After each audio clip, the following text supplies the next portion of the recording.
Next, we're going to turn to the economy. There's more discouraging news on the economy. Inflation is high and rising, and the economy is weak and slowing. President Bush declared this country is not in a recession, though a good many Americans will no doubt disagree with that.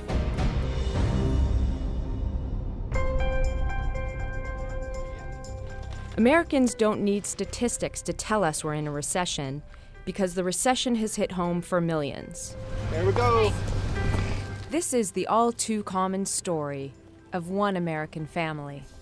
My family is feeling the middle class squeeze from all directions. Gas prices, food prices, health care, housing, coming at us from all directions. The middle class squeeze is a situation where many middle-income families simply aren't earning enough to meet their budgets. If you actually look at the income of the typical working family, it's lower in real terms now than it was back in 2000. 7, 8 years ago, I never ran out of money before a paycheck was over. I've gotten to the point, do I pay half of this bill or do I buy this food for my children or diapers?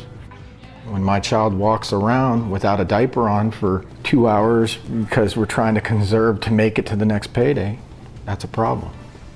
The budgets of the last 7 years are implicated in that they've underfunded the government and essentially closed out the options that we need in order to attack this middle class squeeze problem. We don't expect handouts, but the playing field is not level. And it's so unlevel, we can't even compete. How can you get out of a hole when they keep digging it deeper? You know, you're trying to scratch your way out and they got a shovel beneath you digging it deeper. You know, somebody throw me a ladder or something, you know. The dramatics need to know that help is on the way. This week we're proposing a budget that abandons Bush economics, lowers taxes for the middle class. And it takes immediate action to strengthen the economy, create jobs, and make America safer. We are fighting for the economic future of America. The 2009 budget resolution is our blueprint for America's future.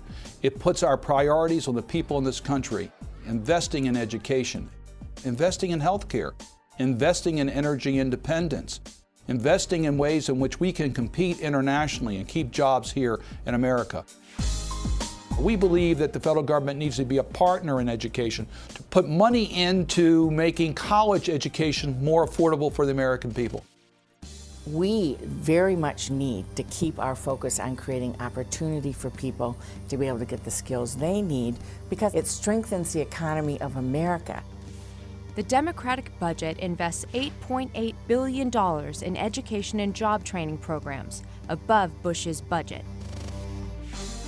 Tens of millions of children in this country live in families of working parents who don't have health insurance. That's why we have been so focused on covering children with the Children's Health Insurance Plan, so that if somebody's working hard, but they're just not making a lot of money, they can at least know that they don't go to bed at night and say, please God, don't let the kids get sick. The Democratic budget will help 6 million uninsured children who are eligible but not enrolled in CHIP or Medicaid. Energy is given a priority both to develop the new technologies that we're going to need to reduce our dependence on foreign oil, also to provide the tax incentives to move us away from such heavy dependence upon fossil fuels. The new economy really means alternative energy jobs. This is the new green economy. The Democratic budget creates thousands of green jobs with a $2.7 billion investment. At a time when our economy is weak and soft, what we need to be worrying about is how do you put people back on payrolls? Infrastructure investment does that almost instantly. If you take a look at what happened in Minneapolis, Minnesota, our bridges are in dire need of repair. We need to make a serious investment in infrastructure in this country, and this budget does exactly that.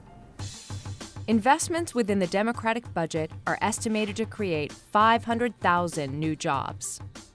This budget is both aimed at the middle class and fiscally responsible, and the Democratic project proves you can do both. It balances by 2012. And it also provides tax cuts to middle-income families. The folks who are struggling to send their kids to school, the folks who are struggling to pay for high gas prices and how to heat their homes and pay for health care. And that's what it's about.